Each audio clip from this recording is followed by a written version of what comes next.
पायरोलोसिस या पायरोवायरस। तो दोस्तों ये जो पायरोलोसिस है डॉग के अंदर होती है, और जो पायरोवायरस होता है ये किसके कारण से होता है? पायरोवायरस के कारण दोस्तों ये बीमारी होती है, जैसे आप पायरोवायरस भी बोल सकते हैं या पायरो वायरस लोसिस भी बोल सकते हैं।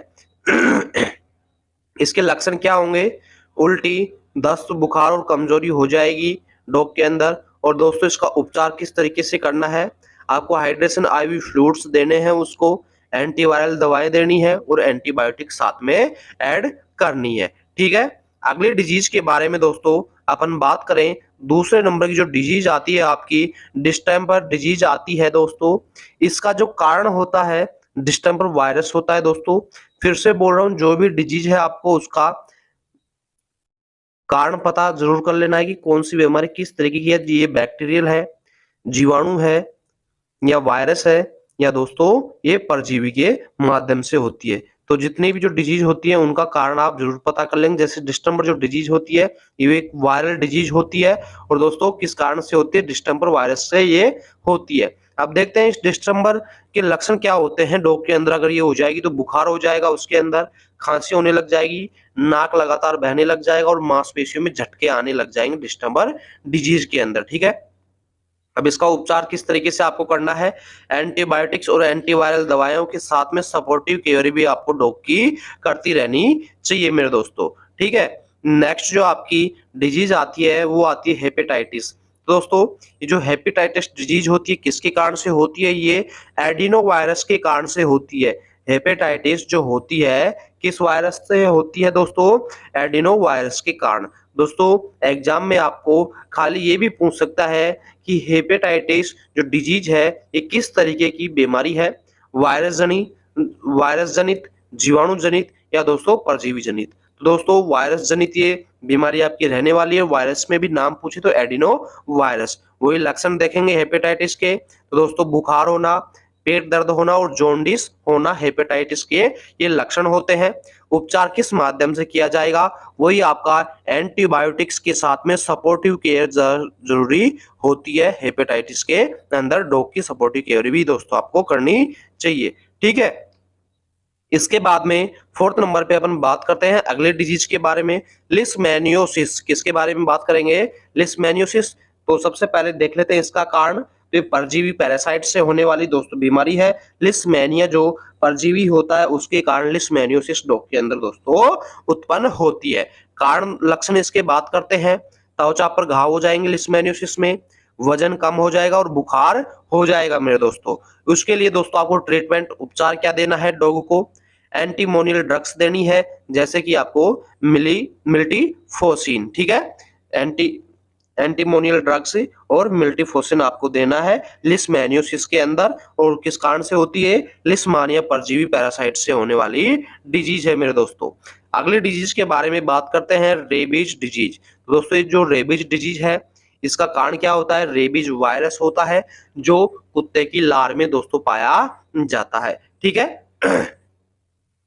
इसके लक्षण देखेंगे, जो डॉग है आक्रामकता हो जाएगी, अधिक लार आएगी और दोस्तों डॉग के अंदर लकवा आना लग जाएगा। अब बात करेंगे इसका उपचार। तो दोस्तों रेबीज का कोई उपचार नहीं है, टीकाकरण ही इसका संभव उपाय यानी बचाव ही इसका उपाय है।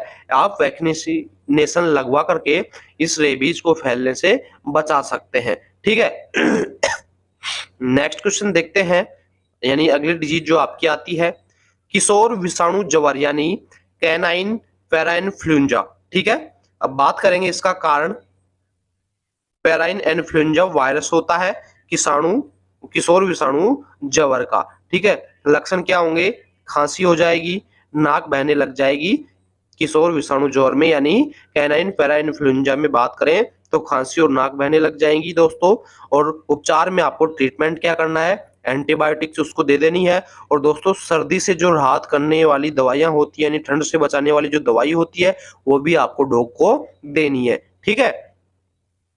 अगला डिजीज जो आप देखते हैं, कुत्तों की खाल का अल्सर। ठीक है।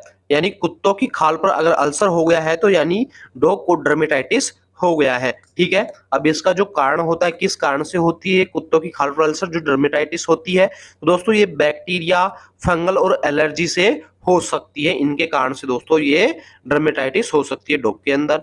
लक्षण क्या रहने वाले हैं इसके? खुजली, और खुजली के साथ में जो त्वचा है लालिमा लाल लाल हो जाएगी और दोस्तों उस पर सूजन आने लग जाएगा। ठीक है, इसके बाद में दोस्तों अपन उपचार ट्रीटमेंट के बारे में बात करते हैं। तो दोस्तों एंटीबायोटिक्स के साथ में आपको एंटी फंगल दवाएं और स्टीरॉइड्स डॉग को आपको दोस्तों देना चाहिए। ठीक है, नेक्स्ट जो डिजीज आती है आपकी सार्कोप्टिक डेमोडिकोसिस आती है दोस्तों। सार्कोपेटिक जो मेंज आती है, इसके बारे में बात कर लेते हैं। दोस्तों ये सार्कोपेटिस माइट्स के कारण तो दोस्तों होती है। सार्कोपेटिक जो मेंज होती है किसके कारण से होती है? सार्कोपेटिस माइट्स के कारण दोस्तों ये होती है। ठीक है, कारण पता पड़ गया आपको सार्कोपेटिक डेमोडिक्स का, यानी जो मेंज होती है, सार्कोटिक मेंज होती है डॉग के अंदर, किस कारण से होती है? सार्कोपेटिस माइट्स के कारण दोस्तों ये डॉग के अंदर उत्पन्न होती है। अब बात करेंगे इसके लक्षण जो होते हैं, यानी कुत्ते में अत्यधिक खुजली चलेगी दोस्तों लगातार। ठीक है, उसके बाद में देखिए त्वचा पर जो लाल चट्टे हो जाते हैं। ठीक है, उपचार में क्या देंगे आप? एंटीबायोटिक दवाएं देंगे, जैसे कि आयरोमैक्टिन जो होती है ये कुत्ते को देनी चाहिए इसमें। ठीक है, नेक्स्ट क्वेश्चन देखिएगा। नेक्स्ट जो आपकी डिजीज है कान का संक्रमण यानी ईयर इन्फेक्शन जो होता है, उसमें देखते हैं दोस्तों ये जो ईयर इन्फेक्शन होता है दोस्तों ये बैक्टीरिया और फंगल के कारण से मेरे दोस्तों होता है। और जो ईयर इन्फेक्शन होगा इसमें लक्षण क्या होगा? खुजली चलेगी, सूजन आ जाएगी और कान से दोस्तों बदबू आने लग जाती है। उपचार क्या करना? ट्रीटमेंट में डॉग को कान की ड्रॉप्स देनी है और एंटीबायोटिक साथ में ऐड कर देनी है। ठीक है, नेक्स्ट जो डिजीज आती है मूड बिट यानी कैनल कफ, कैनल की खांसी के बारे में अपन बात कर रहे हैं। इसका कारण क्या होगा? बैक्टीरिया और वायरस दोनों हो सकते हैं। ठीक है, लक्षण क्या होंगे इसके? गला खकराना और खांसी होना। ठीक है, ट्रीटमेंट में क्या ऐड करना है? कब सिरप ऐड करनी है और एंटीबायोटिक्स आपको देनी है दोस्तों।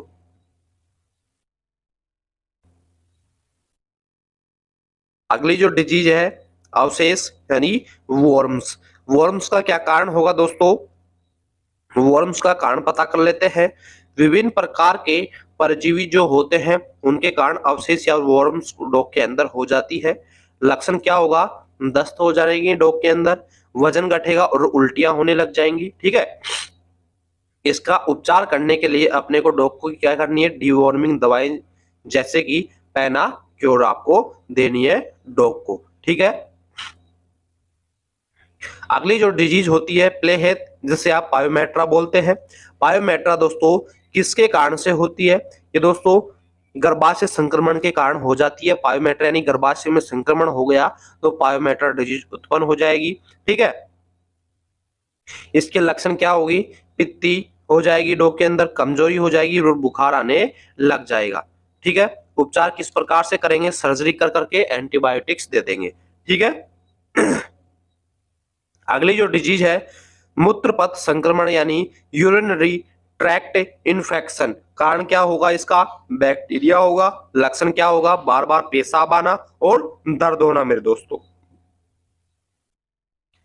मूत्रपथ संक्रमण यूरिनरी ट्रैक्ट इन्फेक्शन का कारण तो हो जाएगा बैक्टीरियल, और लक्षण बार बार पेशाब आना, दर्द होना। उपचार क्या होगा? एंटीबायोटिक और हाइड्रेशन दवाएं आपको इसमें साथ में देनी है। ठीक है, अगली जो डिजीज होती है दिल का रोग, हार्ट वॉर्म डिजीज आप जिसे बोलते हैं। कारण क्या होगा? हृदय वृक्षी परजीवी होती है, पैरासाइट डिजीज होती है दोस्तों हार्ट वॉर्म डिजीज। लक्षण क्या हो जाएगा? खांसी चलेगी, कमजोरी हो जाएगी और सांस की तकलीफ भी हो जाएगी। ठीक है, ट्रीटमेंट क्या होगा?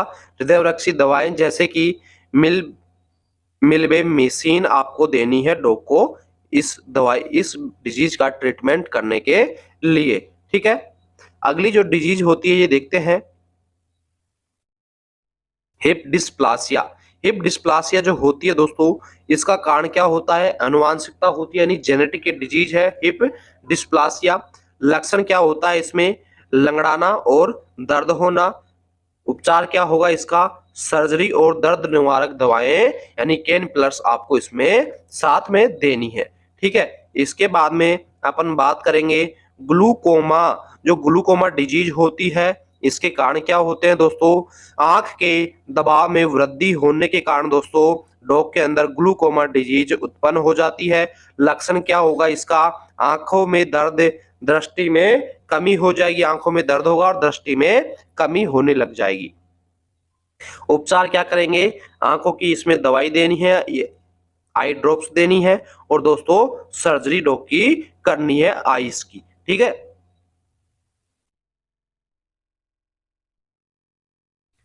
नेक्स्ट जो आपकी डिजीज आती है थायराइड की समस्या यानी हाइपोथायरॉयडिज्म। ठीक है, कारण क्या होगा? थायराइड ग्रंथि की कमी के कारण दोस्तों थायराइड की समस्या हो जाती है। लक्षण क्या होगा दोस्तों? थायराइड के कारण उसका वजन बढ़ने लग जाएगा और सुस्ती आने लग जाएगी डॉग के अंदर। उपचार ट्रीटमेंट में आपको क्या देना है? थायराइड हार्मोन और सप्लीमेंट्स दोस्तों डॉग को देनी है। नेक्स्ट जो डिजीज है आपकी अंतरपेशीय दस्त जो होते हैं दोस्तों, अंतरपेशीय दस्त किस कारण से होते हैं? आहार में अगर वसा की अधिकता हो जाएगी तो डॉग को अंतरपेशीय दस्त हो जाएंगे। लक्षण क्या होंगे? उल्टी और पेट में दर्द होना। उपचार क्या करना है? स्पेशल डाइट देनी है एंटीबायोटिक्स के साथ में। ठीक है, नेक्स्ट अगली जो डिजीज आपकी आती है जिगर का रोग, जिसे आप बोलते हैं लीवर की डिजीज बोलते हैं या यकृत का रोग भी आप उसे बोल सकते हैं। कारण देख लेते हैं मेरे दोस्तों कि विषाक्त पदार्थ और संक्रमण के कारण दोस्तों लीवर डिजीज हो सकती है, जिगर का रोग उत्पन्न हो जाएगा। ठीक है, लक्षण क्या होगा? यकृत के आकार में वृद्धि होना और पीलिया होना लग जाएगा डॉग के अंदर। उपचार क्या करेंगे? हिपेटो प्रोएक्टिव दवाएं देनी है आपको और स्पेशल डाइट इसमें ऐड कर देनी है जिगर के रोग में, लीवर डिजीज के अंदर। ठीक है, अगली और आज की लास्ट डिजीज देखेंगे डॉग की अर्थराइट्स। तो दोस्तों अर्थराइट्स जो होती है, अर्थराइट्स जो होती है ये उम्र एज पे डिपेंड करती है और आघात होने पर भी दोस्तों ये हो सकती है। ठीक है, लक्षण क्या होगा अर्थराइट्स का? अर्थ राइट्स जो होती है इसमें जोड़ों में दर्द हो जाएगा और पशु जो डॉग है आपका लंगड़ा करके चलने लग जाएगा। उपचार कैसे करनी है? दर्द निवारक दवाएं पेन किलर्स देंगे और सूजन को कम करने वाली दवाएं आपको मेडिसिन इसमें ऐड करनी है। मस्कुलर डिस्ट्रोफी को ठीक करने के लिए निम्नलिखित में से दिया जाता है कि जो मस्कुलर डिस्ट्रोफी होती है ये होती कौन सी डिजीज होती है? तो दोस्तों मैं बता दूं सबसे पहले कि जो डिजीज होती है एक आनुवांशिक बीमारी होती है। हाँ जी, क्या होती है? जेनेटिक जो डिजीज होती है उन बीमारियों का एक समूह होती है और ये कई प्रकार की होती है। और इस बीमारी में खासतौर से क्या होता है, जो मांसपेशियां होती है, मसल्स होती हैं, वो कमजोर हो जाती हैं। और दोस्तों ये मसल्स जो कमजोर हो जाती हैं इनका जो उपचार है यानी जो आनुवांशिक बीमारियां हैं इनका उपचार बहुत ही कम है। और दोस्तों जैसे कि अपन फिजिकल थेरेपी देकर भी इनका उपचार कर सकते हैं। ठीक है, तो मस्कुलर डिस्ट्रॉफी को ठीक करने के लिए निम्नलिखित में से क्या दिया जाता है? विटामिन ई, सेलेनियम, दोनों या उपरोक्त सभी। तो दोस्तों विटामिन ई और सेलेनियम ये दोनों ही दिया जाता है मस्कुलर डिस्ट्रॉफी को ठीक करने के लिए। किस प्रकार की डिजीज होगी? जेनेटिक डिजीज होती है, आनुवांशिक बीमारियों का एक समूह होती है जिसके अंदर क्या हो जाती है, जो मसल्स होती है वो कमजोर होने लग जाती है। ठीक है दोस्तों, इसके बाद में नेक्स्ट क्वेश्चन आता है अपना कि बबेसियोसिस को अन्य किस नाम से जाना जाता है? Piroplasmosis, red water disease, tick fever या उपरोक्त सभी। तो दोस्तों जो बबेसियोसिस होती है इसे पीरोप्लाज्मोसिस, रेड वाटर डिजीज और टिक फीवर इन तीनों के तीनों नाम से दोस्तों जाना जाता है। तो राइट आंसर हो जाएगा अपना उपरोक्त सभी। तो दोस्तों ये जो बबेसियोसिस है एक प्रकार का परजीवी संक्रमण होता है। परजीवी संक्रमण होता है जो प्रोटोजोआ के कारण फैलता है। किसके कारण से फैलता है? प्रोटोजोआ। और उस प्रोटोजोआ का क्या नाम है? बबेसियो एक प्रोटोजोआ होता है जिसके कारण से ये बबेसियोसिस नामक डिजीज होती है। और दोस्तों ये जो बीमारी होती है किसके द्वारा फैलती है? टिक के कारण, इसीलिए इसे टिक फीवर भी बोला जाता है, रेड वाटर भी बोला जाता है और पेरिप्लाज्मोसिस भी बोला जाता है। अब दोस्तों ये जो टिक्के द्वारा फैलता है तो मुख्य रूप से ये दोस्तों पशुओं में होने वाली एक बीमारी होती है। और दोस्तों इसके जो लक्षण होते हैं क्या होंगे, बुखार हो जाएगा, पशु में ठंड होने लग जाएगी यानी अत्यधिक ठंड वो हो जाएगा। और दोस्तों जो मसल्स होती है उनमें पेन हो जाता है यानी मांसपेशियों में दर्द भी होने लग जाता है बबेसियस नामक डिजीज के दौरान। ठीक है, इसके बाद में अपन बात करेंगे केनाइन डिस्टेंबर की विशेषता तापमान में किस प्रकार की वृद्धि से होती है। कि दोस्तों सबसे पहले तो बात करते हैं, जो केनाइन डिस्टेंबर होती है एक वायरल बीमारी होती है जो किसके कारण से होती है, कैनाइन डिस्टेंबर वायरस के कारण से दोस्तों ये फैलती है। और कौन कौन से दोस्तों श्वसन तंत्रों को यानी सिस्टम्स को दोस्तों ये प्रभावित करती है, श्वसन तंत्र को, पाचन तंत्र को, और जो आपका केंद्रीय तंत्रिका तंत्र होता है सीएनएस जिसे आप बोलते हैं, इसको दोस्तों ये प्रभावित करती है। लक्षणों के बारे में बात करें तो इस केनाइन डिस्टेंबर डिजीज के अंदर बुखार होगा, खांसी होने लग जाएगी और नाक से दोस्तों लगातार पानी आने लग जाता है। तो दोस्तों केनाइन डिस्टेंबर की विशेषता इसमें तापमान में किस प्रकार की वृद्धि से होता है, तो दोस्तों ये द्विचरणीय प्रकार से होगा। ठीक है, option number C right answer हो जाएगा। ठीक है, अगला क्वेश्चन देखिएगा अपना, रेबीज का ऊष्मायन काल क्या होता है। दोस्तों जो रेबीज होती है एक प्रकार की वायरल बीमारी होती है जो केंद्रीय तंत्रिका तंत्र को प्रभावित करती है। और दोस्तों जो रेबीज बीमारी होती है इसका बचावी उपचार होता है, क्योंकि दोस्तों ये वैक्सीनेशन टीकाकरण करवा करके इसका आप बचाव कर सकते हैं, इसका कोई इलाज संभव नहीं है। ठीक है, इसके लक्षण क्या होंगे, सिर में दर्द होने लग जाता है, बुखार होने लग जाता है और पशु को दोस्तों भ्रम हो जाता है और मांसपेशियों में ऐंठन भी हो जाता है रेबीज के अंदर। तो दोस्तों ये जो रेबीज होता है ये डॉग और भी जो जानवर होते हैं जिनके अंदर लार टपकती है उन जानवरों के काटने से या खरोचने से दोस्तों रेबीज होने की संभावना हो जाती है। तो जब भी कोई रेबीज या रेबिड वायरस से संक्रमित जानवर किसी व्यक्ति को या किसी जानवर को काट ले तो उसे वैक्सीनेशन रेबीज का टीका जरूर लगवाना चाहिए। तो क्वेश्चन क्या है कि रेबीज का ऊष्मायन काल क्या होता है, कुछ दिन का, कुछ महीनों का, कुछ साल का, कुछ दिन से लेकर के कुछ साल का। तो राइट आंसर हो जाएगा जो रेबीज का ऊष्मायन काल होता है वो कुछ दिन से लेकर के कुछ साल तक होता है मेरे दोस्तों।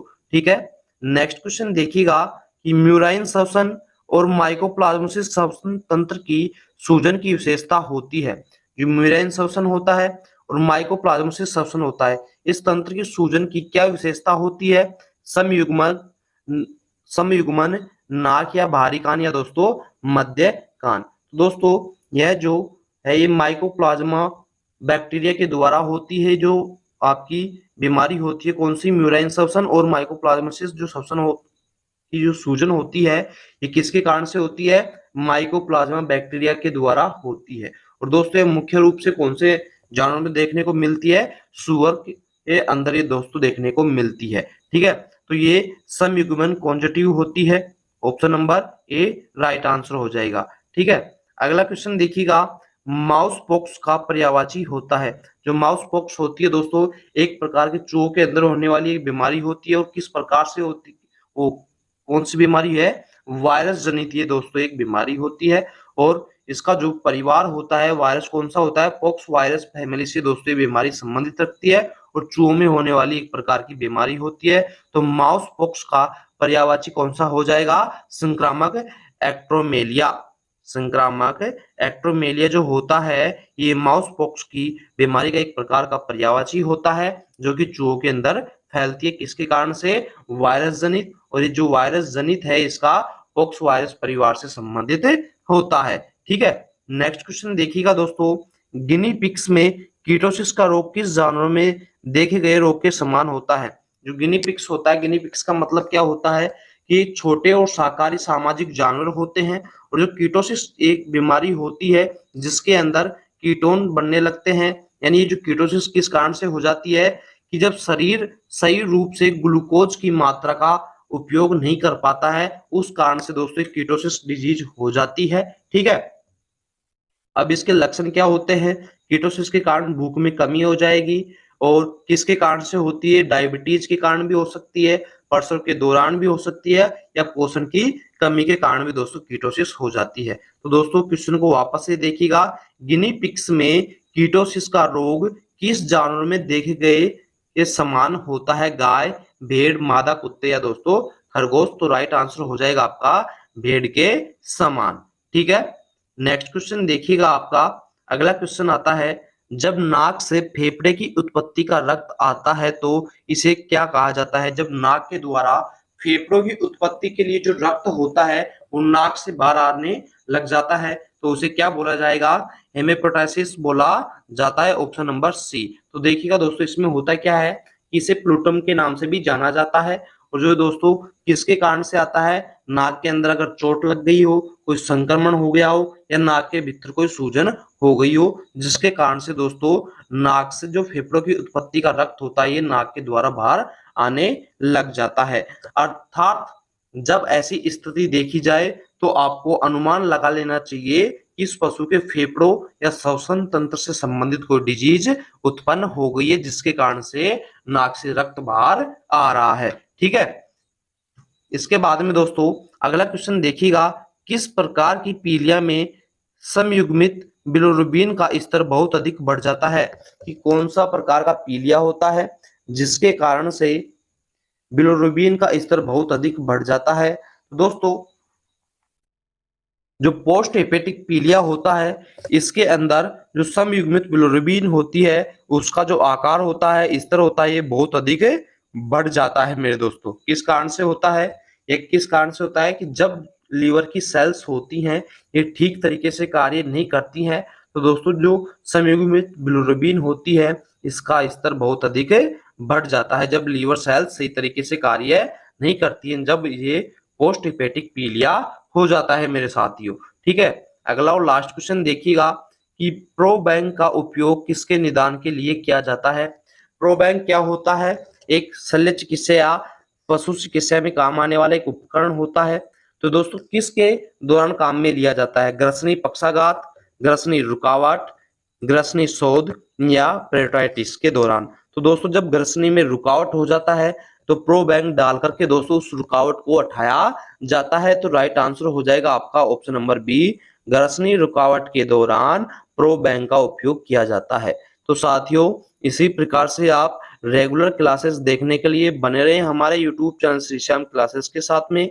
अभी तक चैनल को दोस्तों सब्सक्राइब नहीं किया है तो दोस्तों सब्सक्राइब करें, बेल आइकन को जरूर प्रेस करें। अपना प्यार और सपोर्ट इसी तरीके से बनाएं। में पाई जाने वाली सबसे सामान्य बीमारी कौन सी होती है? कि जो डॉग होते हैं उनमें नॉर्मली यानी अधिकतर तौर पर पाई जाने वाली सामान्य बीमारी कौन सी होगी? बिच्छू की डंक, डिस्टेम्पर, सूजन या दस्त। तो साथियों जो डॉग होते हैं कुत्तों के अंदर जो डिस्टेम्पर डिजीज होती है, नॉर्मल डिजीज होती है जो लगभग अधिकतर कुत्तों में देखने को मिलती है। कौन सी? Distemper disease. तो दोस्तों ये जो डिस्टेम्पर डिजीज होती है ये किसके कारण से होती है? एक कैनाइन डिस्टेम्पर वायरस होता है दोस्तों, बहुत ही खतरनाक वायरल डिजीज होती है, इसके कारण से दोस्तों ये होती है। और इसको प्रभावित करने वाले अंग कौन कौन से होते हैं, कौन कौन से प्रभावित अंग होते हैं इससे? श्वसन तंत्र हो गया, पाचन तंत्र हो गया, ये सभी दोस्तों इससे प्रभावित होते हैं। तो कुत्तों में सामान्य रूप से पाई जाने वाली बीमारी कौन सी होती है? डिस्टेम्पर डिजीज, जो कैनाइन डिस्टेम्पर वायरस से होती है। ठीक है। इसके बाद में अगला क्वेश्चन देखेंगे कि कुत्तों में रेबीज किस प्रकार की बीमारी होती है? Viral disease, bacterial disease, fungal disease या परजीवी। तो दोस्तों जो रेबीज है एक प्रकार की वायरल डिजीज होती है, यानी ये एक प्रकार से वायरस से फैलती है। तो दोस्तों राइट आंसर हो जाएगा कुत्तों में रेबीज एक वायरल प्रकार की दोस्तों बीमारी होती है। ठीक है, नेक्स्ट क्वेश्चन देखिएगा साथियों। अगला क्वेश्चन आपका आता है, कुत्तों में केनाइन पैरा वायरस मुख्यतः किस अंग को प्रभावित करता है? जो डॉग होते हैं इनके अंदर दोस्तों केनाइन पैरा वायरस जो होता है ये मुख्यतः कौन से ऑर्गन अंग को प्रभावित करता है? हृदय को, लीवर को, आंत्र को या दोस्तों लंग्स यानी फेफड़ों को। तो दोस्तों फिर से बोल रहा हूँ, क्लास अच्छी लग रही है तो एक बार सभी भाई वेटनर से जुड़े हुए आपके पास में जितने भी कांटेक्ट है उनके पास में शेयर जरूर कर देंगे। और क्लासेस में दोस्तों लास्ट तक पूरा कंप्लीट जरूर देखिएगा। दोस्तों काफी बार आपके मन में ये भी आता है कि क्या क्लासेस चल रही हैं या ऐसे क्वेश्चन आते भी होंगे एग्जाम में। तो दोस्तों इसी तरीके के एग्जाम क्वेश्चन आपको देखने को मिलेंगे। तो दोस्तों क्वेश्चन कहीं से भी आपको मिले वहीं से आपको क्वेश्चन सोल्व करने, ज़्यादा से ज़्यादा क्वेश्चन आपको देखने चाहिए। तो चलिएगा दोस्तों, इस आंसर का इस क्वेश्चन का आंसर आप बता देंगे कि कुत्तों में केनाइन पैरावायरस मुख्यतः किस अंग को प्रभावित करता है। तो दोस्तों राइट आंसर हो जाएगा जो केनाइन वायरस होता पैरावायरस होता है, ये इंटेस्टाइन जो आपकी आंतें होती है, आंतों को दोस्तों प्रभावित करता है। ऑप्शन नंबर सी, ठीक है। अगला क्वेश्चन देखेंगे, कुत्तों में हेपेटाइटिस किस अंग को प्रभावित करता है। तो दोस्तों जब डॉग में हेपेटाइटिस डिजीज हो जाती है तो किस ऑर्गन को प्रभावित करती है, लीवर, गुर्दा, हृदय या दोस्तों त्वचा। तो दोस्तों राइट आंसर हो जाएगा, जब कुत्ते में हेपेटाइटिस हो जाती है तो दोस्तों उसमें कौन सा ऑर्गन प्रभावित होता है, यकृत जो ऑर्गन होता है, लीवर जो आपकी होती है, ये दोस्तों प्रभावित होती है हेपेटाइटिस के अंदर, ठीक है। नेक्स्ट क्वेश्चन देखिएगा साथियों कि कुत्तों में लेप्टोस्पायरोसिस किस प्रकार का संक्रमण होता है। जो कुत्ते के अंदर लेप्टोस्पायरोसिस डिजीज होती है वो किस प्रकार का संक्रमण होता है, वायरल, बैक्टीरियल, फंगल या दोस्तों परजीवी। तो दोस्तों जो लेप्टोस्पायरोसिस है ये बैक्टीरियल डिजीज होती है, यानी जो लेप्टोस्पायरोसिस होता है ये बैक्टीरियल संक्रमण के अंतर्गत आता है मेरे दोस्तों। नेक्स्ट क्वेश्चन देखिएगा कि कुत्तों में केनाइन ट्रेकियस सामान्य नाम क्या होता है।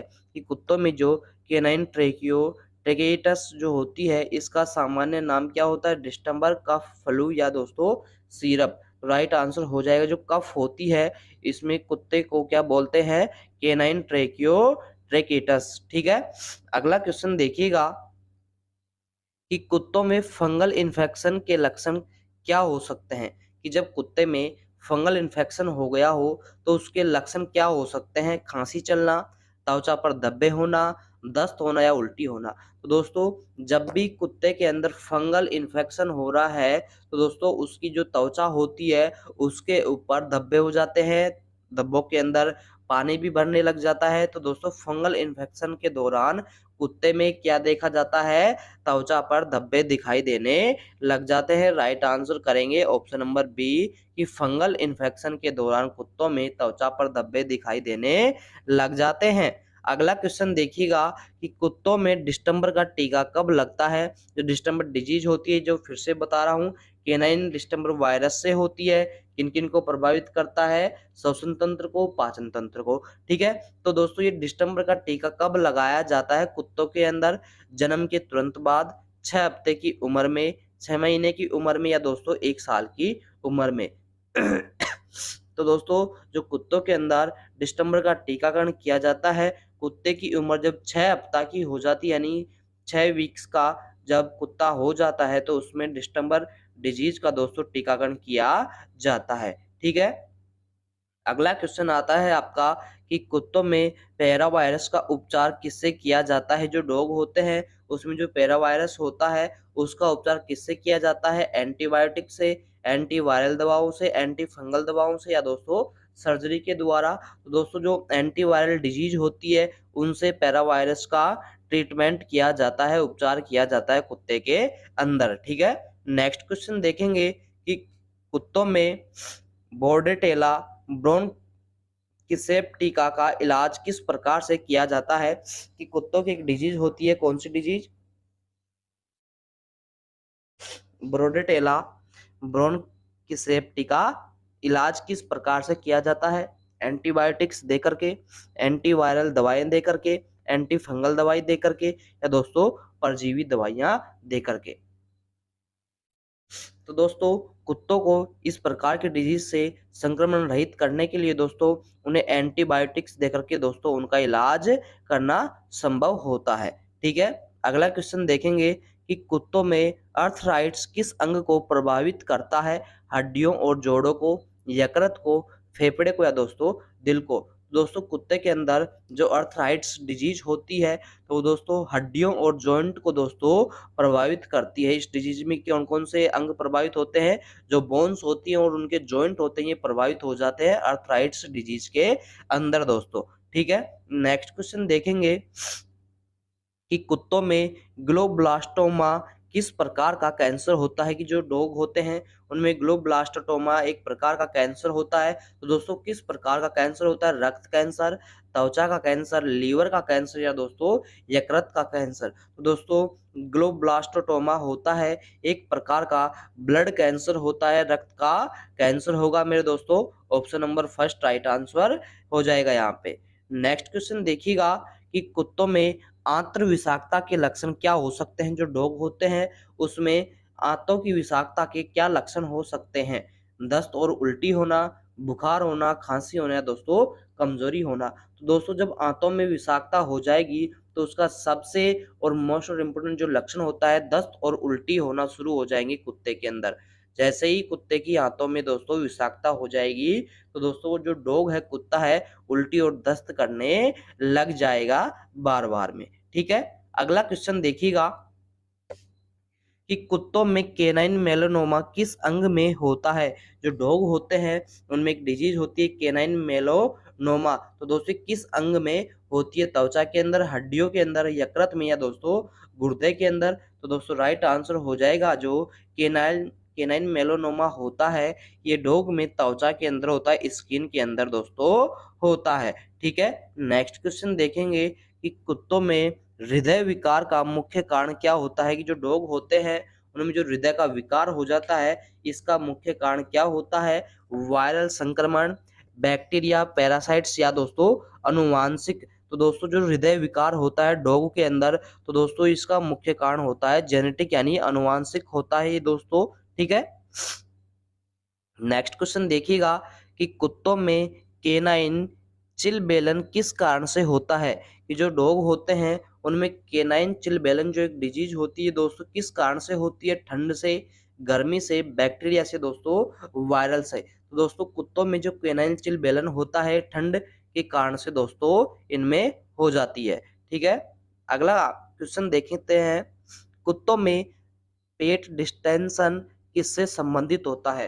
जो कुत्ते होते हैं दोस्तों उनके अंदर पेन पेट डिस्टेंशन होता है तो दोस्तों किससे संबंधित होता है? हड्डियों की समस्या से, आंतों की समस्या से, त्वचा की समस्या से या दोस्तों यकृत की समस्या से। तो दोस्तों ये जो पेट डिस्टेंशन होता है ये आंतों की समस्या से दोस्तों संबंध रखता है। ठीक है? नेक्स्ट क्वेश्चन देखिएगा कि कुत्तों में हृदय कृमि का इलाज किससे किया जाता है? जो डॉग होते हैं उनमें जो हृदय कृमि का इलाज होता है दोस्तों वो किससे किया जाता है? एंटीबायोटिक्स से, एंटी फंगल से या परजीवी से या दोस्तों विटामिन सप्लीमेंट से। तो दोस्तों जो डॉग के अंदर हृदय कृमि होता है उसका जो इलाज है दोस्तों परजीवी दवाई देकर के दोस्तों उसका इलाज किया जाता है हृदय कृमि का। ठीक है? नेक्स्ट क्वेश्चन देखेंगे कि कुत्तों में ग्लूकोमा किस अंग को प्रभावित करता है? कुत्तों में जो ग्लूकोमा होता है वो किस ऑर्गन को प्रभावित करेगा? आंख, कान, त्वचा या दोस्तों दिल को? तो दोस्तों राइट आंसर हो जाएगा जो ग्लूकोमा होता है ये कुत्तों की आंखों को दोस्तों प्रभावित करता है। ठीक है? अगला क्वेश्चन देखते हैं दोस्तों। अगला क्वेश्चन है आपका कुत्तों में अस्थमा का सामान्य लक्षण क्या होता है? कि जब कुत्ते में अस्थमा डिजीज हो जाती है तो उसका सामान्य लक्षण कौन सा होता है? खांसी, दस्त, बुखार या दोस्तों सुस्ती। तो दोस्तों जब कुत्ते में अस्थमा हो जाएगा तो उसे खांसी हो जाएगी दोस्तों, ये नॉर्मल इसका लक्षण होता है। ठीक है? अगला क्वेश्चन देखिएगा दोस्तों। अगला क्वेश्चन है आपका कुत्तों में हिप डिस्पेल्सिया किस अंग को प्रभावित करती है? जो कुत्तों में हिप डिस्पेल्सिया जो हो जाती है दोस्तों वो किस अंग को प्रभावित करती है? ये हड्डियों को, यकृत को, फेफड़ों को या दोस्तों गुर्दे को? तो दोस्तों राइट आंसर हो जाएगा हिप डिस्पेल्सिया के अंतर्गत जो बोन्स होती है कुत्ते की ये प्रभावित होती है सबसे ज्यादा। ठीक है? नेक्स्ट क्वेश्चन देखेंगे कि कुत्तों में केनाइन पिपिलोमा वायरस का सामान्य लक्षण क्या होता है? जो कुत्ते में केनाइन पिपिलोमा वायरस होता है इसका सामान्य लक्षण क्या होता है? त्वचा पर पपड़ी पड़ना, दस्त लगना, खांसी होना या बुखार होना। तो दोस्तों जब डॉग के अंदर केनाइन पिपिलोमा वायरस हो जाता है या उससे संक्रमित हो जाता है तो उसकी जो त्वचा होती है उस पर दोस्तों पपड़ी पड़ने लग जाती है, सूखी त्वचा हो जाती है। ठीक है? अगला क्वेश्चन देखेंगे कुत्तों में सोर्स किस प्रकार का संक्रमण होता है? कुत्तों में एक डिजीज होती है सोर्स तो दोस्तों किस प्रकार का संक्रमण होता है? वायरल, बैक्टीरियल, फंगल या दोस्तों परजीवी। तो दोस्तों ये एक प्रकार का वायरल डिजीज होता है, सोर्स जो होता है। ठीक है, अगला क्वेश्चन देखते हैं। कुत्तों में पस्टीरिया के लक्षण क्या हो सकते हैं? जो कुत्ते होते हैं दोस्तों, उनमें पस्टीरिया डिजीज के क्या लक्षण हो सकते हैं? नाक का बहना, दस्त होना, बुखार होना है दोस्तों, सुस्ती में आ जाना।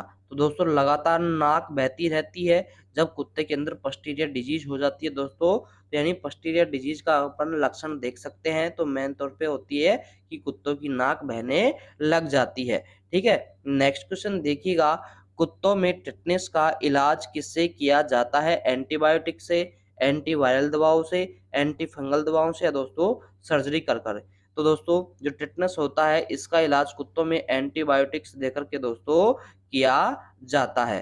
ठीक है, नेक्स्ट क्वेश्चन आता है आपका। कुत्तों में ब्लोट किस स्थिति को दर्शाता है? जो डॉग होते हैं उनमें जो ब्लोट होती है, ब्लोट वो किस स्थिति को दर्शाती है? गैस का बढ़ना, त्वचा पर संक्रमण, बुखार या दोस्तों खांसी। अगर कुत्तों के अंदर दोस्तों ब्लोट हो गया है तो दोस्तों उसके अंदर गैस बढ़ने लग गई है दोस्तों, गैस की बढ़ने की जो स्थिति हो जाती है वो ब्लोट बोला जाता है। ठीक है, नेक्स्ट क्वेश्चन देखिएगा कि कुत्तों में वायरल हेमोरेजिक वायरस का मुख्य लक्षण क्या होता है? कि जो कुत्ते होते हैं उनमें वायरल हेमोरेजिक वायरस होता है, इसका मुख्य लक्षण क्या होगा? रक्तस्राव, दस्त, बुखार या दोस्तों खांसी। तो दोस्तों इसका जो मुख्य स्राव होता है, मुख्य लक्षण क्या होता है? रक्तस्राव होना ही दोस्तों कुत्तों में हेमोरेजिक वायरस का सबसे मोस्ट इम्पोर्टेंट लक्षण होता है। ठीक है, नेक्स्ट क्वेश्चन देखिएगा दोस्तों कि कुत्तों में केनाइन हृदयकृमि की पहचान कैसे की जाती है? कि कुत्तों में दोस्तों जो केनाइन हृदयकृमि होता है उसकी पहचान करने का क्या तरीका होता है? रक्त परीक्षण करना, त्वचा परीक्षण करना, एक्सरे या दोस्तों अल्ट्रासाउंड। तो दोस्तों रक्त परीक्षण यानी ब्लड टेस्ट करके के दोस्तों अपन हृदय कृमि की पहचान कर सकते हैं कुत्तों के अंदर। तो राइट आंसर हो जाएगा आपका रक्त परिसंचरण कर करके दोस्तों केनाइन हृदय कृमि की पहचान कर सकते हैं। तो दोस्तों इसी प्रकार से कंटिन्यू बने रहे।